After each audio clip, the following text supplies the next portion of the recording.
उज्जैन धार्मिक सद्भावना वाली नगरी है, जहां विभिन्न धर्म और संस्कृति के लोग अपनी आस्था, श्रद्धा और भावना के अनुरूप विभिन्न यात्राएं, जुलूस, भव्य शोभा यात्रा, शाही सवारी, अन्य कई प्रकार से अपनी अपनी श्रद्धा और आस्था के अनुरूप यात्राओं को संचालित करते हैं, जिनका स्वागत मुस्लिम समाज, बेगम बाग और तोपखाने में मंच के माध्यम से किया जाता है। मुस्लिम समाज द्वारा प्रतिवर्ष मुहर्रम के पावन पर्व पर इमाम हुसैन और करबला के शहीदों की याद में दुलदुल ताजिए परंपरागत तरीके से निकाले जाते हैं और उज्जैन के विभिन्न स्थानों पर ताजिए और दुलदुल जो बनाए जाते हैं वह इमाम बाड़े पर बड़े साहब के यहाँ सलामी के लिए ले जाए जाते हैं, जिसका सदियों से एक बड़ा महत्व और मुस्लिम समाज की धार्मिक भावना भी जुड़ी है। साथ ही इसका एक परंपरागत मार्ग भी है, जिस मार्ग से सभी घोड़े मुहर्रम के ताजिए दुलदुल बड़े साहब को सलामी देने के लिए जाते हैं। लेकिन 6 जुलाई 2025 को मुहर्रम के धार्मिक जुलूस पर पुलिस द्वारा लाठीचार्ज किया गया और निर्दोष लोग को मारा गया। साथ ही जिन लोगों के कंधों पर दुलदुल, जिसमें मुस्लिम समाज के लोगों की धार्मिक भावना और सम्मान जुड़ा था, उससे भी चोट पहुंचाई गई। उनके साथ आस्था के प्रतीक इमाम हुसैन के शहादत के झंडों को जूते तलों सहना गया। इस पूरे घटनाक्रम के बाद बेगर हकीकत जाने मुस्लिम समाज पर यह आरोप लगाया गया कि बंद रास्ते के बैरिकेड तोड़ते हुए अब्दालपुरा की तरफ जाने की कोशिश की गई। वहीं पुलिस प्रशासन और उज्जैन पुलिस अधीक्षक महोदय ने घटना के बारे में जो प्रतिक्रिया दी वह मिथ्या और झूठ है, क्योंकि उज्जैन में समस्त धार्मिक पर्वों को लेकर पूर्व में ही एक शांति समिति की बैठक बुलाई गई थी, लेकिन मुहर्रम के संबंध में शांति समिति की बैठक नहीं बुलाई गई और पूर्व में जो शांति समिति की बैठक आयोजित की गई थी उसमें मार्ग परिवर्तन करने संबंधित किसी भी विषय पर चर्चा नहीं की गई, ना ही किसी की सहमति ली गई। उसके बाद पुलिस प्रशासन द्वारा सिर्फ मुहर्रम के आयोजक के साथ बैठक आयोजित की गई, जिसमें शहर काजी और मुहर्रम कमेटी के सदस्यों गणों को सुझाव रखा गया। पूर्व में भी जो बैरिकेडिंग की थी उससे महिला और बच्चों को काफी परेशानी का सामना करना पड़ा था।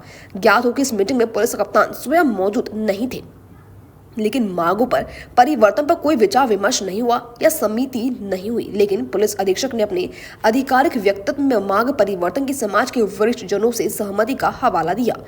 यदि पुलिस प्रशासन को यह मांग परिवर्तित करना या किया गया था तो यह एक दिन पूर्व प्रिंट मीडिया और इलेक्ट्रॉनिक मीडिया के माध्यम से परिवर्तित मांग का उल्लेख क्यों नहीं किया गया। मेरा दूसरा सवाल है, पुलिस प्रशासन व्यक्ति विशेष का नाम लेकर मौजूद लोग की जान से क्यों खिलवाड़ करना चाहता है। ज्ञात हुए कि सदियों से चला आ रहा पारंपरिक मार्ग, परंपरा, आस्था और परिवर्तित नहीं किया जा सकता है।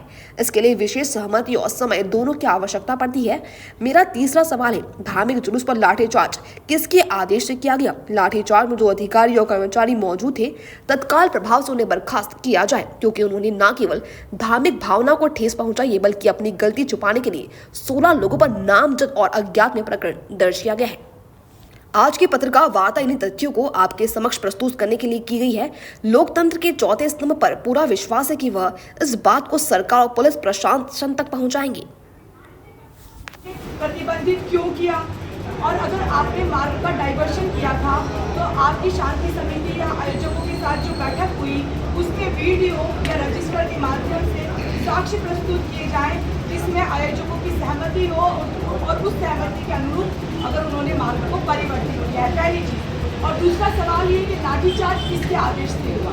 और मेरी तीसरी बात है कि धार्मिक लोगों पर जो लाठीचार्ज हुआ है उसमें धार्मिक भावनाओं को ठेस और क्षति पहुंचाने का काम जिन पुलिसकर्मियों ने किया है उन्हें बर्खास्त किया जाए। और मेरी चौथी सबसे बड़ी मांग है कि भारतीय न्याय दंड संहिता की धारा 157 के तहत FIR दर्ज होने के 24 घंटे में FIR की कॉपी मजिस्ट्रेट साहब के समक्ष प्रस्तुत की जानी चाहिए, लेकिन आज चौथा और पांचवा दिन होने के बाद भी वहाँ पर प्रस्तुत नहीं की गई है। तो जिन 15 और 16 लोगों पर झूठे प्रकरण दर्ज किए गए हैं उन प्रकरणों को खत्म किया जाए और इस पूरे मामले की न्यायिक जांच की जाए, क्योंकि उज्जैन में लगातार मुस्लिम समाज को बदनाम करने की साजिश और कोशिशें की जा रही है। मैं पुलिस प्रशासन से कहना चाहती हूँ कि आपने संविधान की वर्दी पहनी है, न कि किसी पार्टी की वर्दी पहनी है। एक के बाद एक जो आरोप आप लगाते हो वो अदालत में जाकर वो लोग जो है वो निर्दोष